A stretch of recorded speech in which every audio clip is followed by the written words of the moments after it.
Тема во ово издание на студио на Нова се бугарско-македонските односи, гостине поранешниот амбасадор на Македонија во Бугарија, професорот Ѓорѓи Спасов. Професор Спасов, нема па бугарско-македонските односи некако си имаат по неколку клучни моменти во текот на календарската година кога испливуваат на површина, секогаш со истата во главном проблематика и тема. Овој пат сега актуелна е панахидата за Мара Бунева, која по не знам кој пат се одржува и која по не знам кој пат предизвикува инциденти и внатрешни тензии во Македонија. Како го оценувате ви овој проблем со панахидата на Бунева? Зошто тој треба постојано да биде генератор на тензии? Во двете земји постојат групи кои што се заинтересирани македонско-бугарските односи да ги одржуваат тензично. Тоа се предси од националистичките кругови на Бугарија и такви кругови во Македонија, кои што од време на време создаваат поводи за да може да се прикаже дека всушност бугарите во Македонија се угнетувани или пак од друга страна дека Бугарија е заканата за нашата и минато и за иднина и за сето она што ќе се случува на Македонија. Оттаму, она што се случува е класично инсценирање на инциденти. Во цивилизирани држави, каде што отприлика некој сака да направи, да подигне спомен плоча, постои процедура која што треба да се почитува. Вие во една Велика Британија, например, каде што бев амбасадор, за да поставите знаме на зградата на каде што се наоѓа амбасадата, постои процедура од 6 месеци во која што ви се одобрува целиот проект за да може, бидејќи тоа подлежи на сите тие законитости кои што ги препишува општината во рамките на Лондон и државата води сметка за тоа каков знак, каков символ, каква реклама ќе се појави на јавните места за кои што она ја гарантира пред се јавната безбедност и јавниот морал. Оттаму, ако и тука била почитувана процедурата за поставување на плоча, мислам дека тоа ќе се одвиело во една цивилизирана предсе комуникација и на крајот ќе завршило исто така со цивилизирана комуникација, како што тоа им личи, например, на две земји кои што сакаат да има добрососедски односи. Меѓутоа, постојат групи за кои што говорам, на кои што мислам дека тоа не им интересно и секогаш обично пред избори, сега знаете дека конкретно мај ќе бидат одржани во Бугарија европарламентарните избори и така натаму, се случуваат вакво тип на инциденти кои што треба да им дадат можности пред се на оние кои што ќе бидат кандидати за таквите избори да кажат дека тие се клучните бранители на бугарските национални интереси или пак тие нема да ја дозволат на Македонија да се интегрира во Европската унија. Оттаму мислам дека на тоа треба само да се гледа како на инцидент, на кој што му се дава понекогаш и преголемо внимание, наспроти сите добри односи и добри случувања кои што се случуваат на релацијата меѓу Македонија и за реакции на бугарските пратеници во Европскиот парламент, да предизвикува една нова, наместо да речеме посетата на Вигенин да донесе некакво доближување во билатералните односи, ги има повторно дури министерот за надворешни работи е обвинат од тие националистички кругови дека ја овозможил, односно не реагирал соодветно, односно ја подготвил таквата провокација која што наводно била направена од македонска страна. Меѓутоа, кога се гледаат во цели на македонско-бугарските односи, треба да се има предвид дека тие односи сепак се развиваат по едно стамено темпо. Јас само ќе напоменам неколку работи. Вие имате, например, вкупната економска размена меѓу Македонија и Бугарија во овој момент изнесува 500 милиони долари, што не е мала во вкупната размена на Македонија со светот. Втората работа е што речиси нема град во Македонија кој што не е збратимен со нека општина во Бугарија и се одвиваат перманентни поседи и бизнис релации кои што одвиваат меѓу општините во Македонија. Минатата година се заеднички практично потрошени на така наречената прекогранична соработка на 35 милиони евра од фондовите на Европската унија и таа соработка продолжува секоја година меѓу Македонија и Бугарија. Да не говорам за тоа колку има соработка на културно ниво. Знаете дека Охридско лето беше отворено со концерт на филхармониите на Бугарската национална филхармонија, потоа Љубомир Левчев ја доби наградата Злата Менеста струга и така натаму. Така што сметам дека тие односи меѓу Република Македонија и Република Бугарија се постојано во една одржлива кондиција, што би се рекол. Дали согласувате дека инвестируе Македонија тоа што го тврдат бугарите дека подхрануваат известна бугарофобија? Кој има некаков континуитет од некое минато? Видите, вие не можете да забраните во едно општество, например, да има некакви реминисценции или да се одржуваат одредени стереотипи од минатото во сегашноста и така натаму. Општо познат став дека во време на Втората светска војна имало судири дека Бугарија била практично окупатор на Република Македонија. Останале, како и кажат, се уште некакви рани од оној период. Ви имате луѓе кои што секогаш се работи на тоа да тие бидат надминати. Проблемот е токму во тоа што Македонија и Бугарија наместо да учат од оно што се случи меѓу Германија и Франција, и оно што се случи меѓу Германија и Англија, кои исто така беа во војна во време на Втората светска војна. Дека такво нешто се случува на институционално ниво. Да, се согласувам, има пола Македонија секој кој може да иде на скијање денеска во Банско. Па не е само тоа. Јас мислам дека прво бугарите се најбројните туристи во Македонија се уште во целата работа и они со големо задоволство доаѓаат во Македонија и ги посетуваат. Така што на тој меѓучовечки нема дилема. Дали тоа институциите го следат во смисла на надминувањето на тие некои хипотеки историски, појаве некакви си модели франко-германски и така. Знаете, од кога се воспоставени дипломатските односи меѓу Македонија и Бугарија, се прават обиди да сите овие инциденти бидат канализирани низ институционално ниво. Прашањето е зашто во Македонија постои население кое смета дека Мара Бунева е тука, од Тетово родом. И кои може би сака да го бележат, други кои не. Дали може да се постигне некако консензус, ако вие некој мисли дека Мара Бунева, зошто да не? Дали тоа мора да секогаш е на ниво на тепачка или на ивица на тепачка, што е прилично оддава една нецивилизирана слика. Видете, во светот отприлика тие односи се решаваат на еден цивилизиран начин. Не е никаков проблем вие да одржувате на пример гробишта или спомени обележја на луѓе кои што од сосема противничката страна во време на војната загинале на вашата територија. И тоа не треба да представува никаква нити политичка, нити не знам каква национална траума за некого во обележувањето на таквите на пример споменици. Меѓутоа во Македонија, во Бугарија, историјата е измешана. Чувствата се измешани. И постојат секогаш, јас зборувам, националистички кругови кои што сакаат од сето тоа да прават некаква драма на бранители на сопствениот национален интерес. Дали институциите државни им се спротивставуваат? Па јас мислам дека во гледам некои новинари кои премиерот гостува на интервјуа многу често, например јавно повика дека дојдат дека ќе се пресмета со нив физички и така натаму. Дали Европа 100 години прославува од Првата светска војна и ќе има низа на манифестации во духот на тоа помирување и покрај неспорливо поголем број на жртви кои таа војна ги однесе во тоа време. Зборуваме за милиони жртви.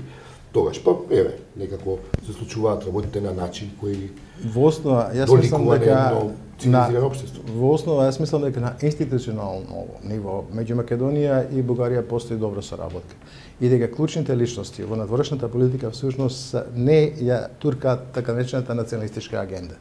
Меѓутоа во двете земји постојат националистички кругови кои што имаат своји представници и во парламентите на двете земји, и имаат посебни групи кои што не се нити парламентарни, кои што ја одржуваат тензијата меѓу двете земји врз основа на стереотипите од минатото и врз основа на националистичките предрасуди од минатото. Кој е проблемот што на пример Македонија и Бугарија не можат да склучат договор за соработка? Видите, што мислите дека би можело да биде проблем во тој договор? Моето мислење е дека всушност не постои проблем за подпишување на договор за соработка, за разлика од некои луѓе кои што Македонија сметат дека постои проблем. Именно, кои се и каде вие ги лоцирате, како ги кој е бил мотивот да не се направи? Нема никаков. Декларацијата која што е подпишана во 1999 година. Постои апсолутно симетрични одредби, односно симетрични обврски за двете земји, за Македонија и за Бугарија во однос на она што се бара од таа декларација. Таму постои само една асиметрична одредба во која што вика дека ништо од Уставот на Република Македонија не може да се толкува како основа за барање за заштита на некои лица на територијата на Република Бугарија, што е исто така во согласност со меѓународното право. Затоа што ако постои македонско национално малцинство таму, тоа треба да се заштитува врз основа на меѓународното право, а не врз основа на национално покровителство од Македонија. Ако таквата декларација се преточи во договор без некакви дополнителни барања од едната или од другата страна, пречка сега за сега во основа. Ако велите институциите, политичарите се волни за соработка, кој е тогаш не можеме да се обидуваме да оценуваме нешто што Јас сум напишал до сега дека според моја оценка, врз основа на она што е познато на јавноста, не постои пречка за подпишување, односно за трансформирање на декларацијата за добрососедство во договор за добрососедство меѓу Република Македонија и Бугарија, дека таквиот договор несомнено би ги засилил добрите односи меѓу Македонија и Бугарија. Меѓутоа, како и во случајот со преговорите со Грција, многу од тие работи се кријат од јавност. Иако досега се одржани 4 следби како што е објавено работни групи на Република Македонија и Република Бугарија, се говори дека на тие следби е постигнат одреден напредок во согласувањето на текстот со договорот, меѓутоа на крајот не знаеме каде постои пречка за подпишување на договорот. Ако нешто што може да разбереме е тоа дека има можеби проблем околу тоа дека треба некои празници заедно да се прославуваат. Имаше иницијатива председател Борис Трајковски, Бучковски беше многу активен како премиер на тој план. Можеме ли со бугарите да се организираме на начин да се договориме да можеме да одбележуваме некои историски настани, да одбележуваме некои историски личности заеднички? Доколку постојано не барате вие скриени намери, доколку постојано не барате некаква конспирација, задна намера на едните или на другите, да во сето тоа гледат присвојување на вашата историја, на вашиот јазик или негирање на вашиот јазик, тогаш може тоа да се постигне. Меѓутоа, за да се постигне славењето на заедничките празници, како што на пример Илинден или не знам, некои верски празници Кирил и Методи, можеме ли да го прославиме? Зашто не се сите словенски просветители на некој начин. Може да се стават што не може да се разбере дали бил македонец, бугарин не биле ни едно ни друго, но добро. Ама дефинитивно словенските просветители, христијанските празници, што е причината да не се слават заедно со христијански земји или со славенски? Што е тоа моето прашање, тоа се опитувам да го на јавноста да ја помогнеме да го. Проблемот е во конспирацијата, што секогаш во таквите идеи се барат некакви задни намери. Дека тоа всушност ќе значи дека признавање. Параноја ли е тоа политичка? Дефинитивно и политичка параноја. Тоа значи модел на откажување од наводно заштитата на сопствениот јазик, заштитата на сопствената историја и кавгата околу тоа чии били јунаците од средновековието, дали били бугари или били македонци и колку се оди подалеку, подлабоко во историјата, толку конфликтите стануваат на Балканот се поголеми. Во таа смисла сметам дека политичкото култивирање на населението, политичката култура, издигнувањето на политичката култура на ниво на оно што представува денеска европски дискурс, треба да овозможи, меѓу другото, да сите овие прашања се решаваат врз основа на еден тип на европски диалог. Доколку, например, тоа не се случува, вие останувате во зоната на мрачното, останувате во зоната на стереотипите, останувате во зоната на оно што се представува конспирација. И постојано го плашите народот со некои кои што сакаат да земат вашата територија. Македонија останува практично на менталитетот на јагнето кој што е обкружено со 4 волци кои што сакаат да го разделат на разни страни. Се дека обстојуваат луѓе кои што постојано ќе го обновуваат тие теории, постојано ќе не плашат со тоа, така наречени скеремонгери и така натаму во нашата земја, тоа ќе биде невозможно да се воспостави нормален диалог со нацијата во еден патолошки комплекс на инфериорност, страф од сите околу нас. Професоре, тука разговарав во една прилика со Владо Бучковски, кој имаше интересна изјава, ретко политичар во Македонија да каже такво нешто, во смисла на тоа дека кога во Македонија би се почитувале човековите права како што треба, дека би имало многу повеќе луѓе кои би се декларирале како бугари, во смисла на тоа дека тие луѓе кои се декларираат како бугари во Македонија имаат проблем со човековите права. Па, ја не сум убеден дека во Македонија постои масовно кршење на човековите права по основа на тоа што некои се изјаснат како бугари и така натаму. Во Македонија, напротив, мислам дека постои од тој поглед, од аспект на заштитата на етничките права и така натаму, постои многу голема слобода. Меѓутоа, поединечни случаи кои се појавија во Македонија, од типот на Спанска Битрева и други поединечни случаи кои се појаваа досега во политичката историја на Македонија, основно во поновата политичка историја, покажуваат дека по одредени случаи можеби неправедното судство се трансформира практично како нешто кое што представува прогон на другите заради нивната етничка припадност. Ние тоа го имаме проблемот со албанците. Прво е дали ги има. Се пројавуваат ли во јавноста, јас не можам да ви кажам позитивно да одговорам на ова, мислам не ги гледам. Од друга страна, се постојат тие луѓе или не? Постојат, па се плашат да се пројават како такви или што е проблемот? Не, ја мислам дека во Македонија секој што јавно сака да се декларира како бугарин по националност и така натаму, дека тоа може да го направи во рамките на пописот кој што се одржува редовно и така натаму. Дека постои Сдружение Бугарски културен клуб во кој што луѓето што декларирале како бугари сосема легално делуваат. Не гледам причината, практично секој кој што се чувствува како бугарин да се го изрази сопственото чувство како бугарин во Македонија и за тоа да не трпи ама било какви последици, нити што се вика економски, нити политички, нити било какви санкции према некој да бидат применени заради тоа што се чувствува. Значи е согласувате со Бучковски? Не, јас мислам дека нема таков проблем во Македонија, дека не постои. Доколку постои, мислам дека се работи за поединечни случаи на кои што им се дава драматични димензии непотребно. Добро, окей. За крај да ве прашам, во овие околности, мислите ли дека Македонија и Бугарија може да го надминат проблемот, а со тоа да се оттргне и таа втора, да речеме, блокада која имаме во Потребна е добра волја. Потребна е добра волја. Јас мислам дека ако ги анализирате околностите во кои се случуваат работите сега, дали тоа мислите дека е дојдено време да едноставно се надмине таа Ако мене ме прашате, јас мислам дека Македонија треба да настапува во односите со соседите со многу поголема самодоварба. Ако вие имате самодоварбата, знаете кој сте, што сте и што сакате да постигнете, тогаш многу лесно ќе ги решавате прашањата со вашите соседи. Вие треба да бидете свесни дека нема да правите никакво предавство со тоа што се подпишале договор со формулацијата која што гласеше на македонскиот јазик според Уставот на Република Македонија и на бугарски јазик според Уставот на Република Бугарија. Едноставно, во одредени моменти ви е потребно да направите исчекор за да го решите проблемот, да ги подпишете договорите, да започне со работката, да станете член на Европската унија, да станете член на НАТО. Па вие внатре се стекнувате дури тогаш со силата со која што можете многу поуспешно да го браните својот национален интерес ако биде загрозен од некого. Меѓутоа, ако вие постојано создавате пречки за да ги исчекорите напред, тогаш вие свесно на некој начин со стереотипите кои што ги гајате, со конспирацијата која што ги гајате, со стравот што го ширите меѓу место, вие ги загрозувате националните интереси и им давате дополнително простор на други такви сили во соседството да се однесуваат поарогантно, поагресивно кон вас и да менуваат дека вие сте едноставно неприемчиви за идеите и за политиките кои за крај согласувате ли со дел од интелектуалната елита и политичка во Бугарија за тоа дека Скопје 2014 има елементи кои се провокативни за Бугарија? Но во Бугарија постои прилично консензус околу ова прашање. Па јас исто мислам дека ние со Скопје 2014 сегашната влада направи една нова митологизација која што всушност се обидуваше да креира на некој начин нов национален идентитет кој што повеќе го врзува за античкото минато и кој што со мешавина на споменици од кои што некои ги се преименува од споменик на Александар во војнот на конј, па потоа од непознатиот војвода на конј на Тодор Александар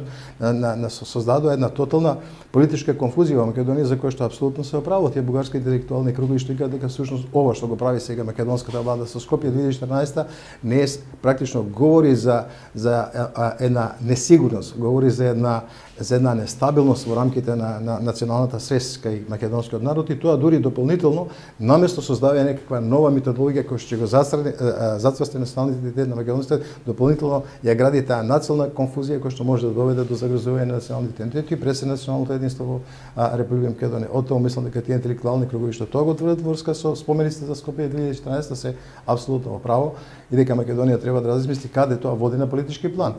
Дека тоа не е само некаков естетски проект или па проект само за перење пари или проект во кој што на некој начин некој препослал некоја своја далечна минуто кој што му го гарантира идентитетот на македонците во борбата на пример со грците за зачување на името Република Македонија. Напротив, со бројните споменици кои се направена таква политичка конфузија, дури знаете со она приказката од Симеон Радов кој што се качуваше горе на зградата на Министерството за научни работи, па кога разбрале отприлика кој и така натаму го симнувале, така и сега ова се случува. И дека на некој начин имаме една ситуација во која што луѓето кои што денеска се бунат за плочата на Мара Бунова викат па што вие поставите споменик на Тодор Александров, што ви пречи една плоча на Мара Бунова која ќе биде поставена таму каде што не треба, па макар и без дозвола во целата таа работа, затоа што спомениците стана еден вид на политички фолклор кој што требал да го губи сопственото значење на споменик. Го уништи сопственото значење на монументи, на обележја на некои историски настан од целата таа работа и во рамките на таа еден политички фолклор со кој што почна да се занимава сегашната влада, луѓето викаат слушај ако има споменик на цар Самуил, ако има споменик на Тодор Александров, ако има споменик на било кого и така натаму, зошто да нема било како споменик на било кого во целата таа работа. Ако споменикот од непознатиот војвода на непознатиот комита на коњи такното може утредната да биде применуван во Тодор Александров, вие имате точно практично бегање од вистината. Вие имате создавате нешто што во рамките на македонското општество апсолутно политичка конфузија. Професоре, ви благодарам за разговорот. Следно на студио на нова во текот на оваа недела на оваа тема ќе биде и интервјуто со претседателот на Бугарскиот културен клуб.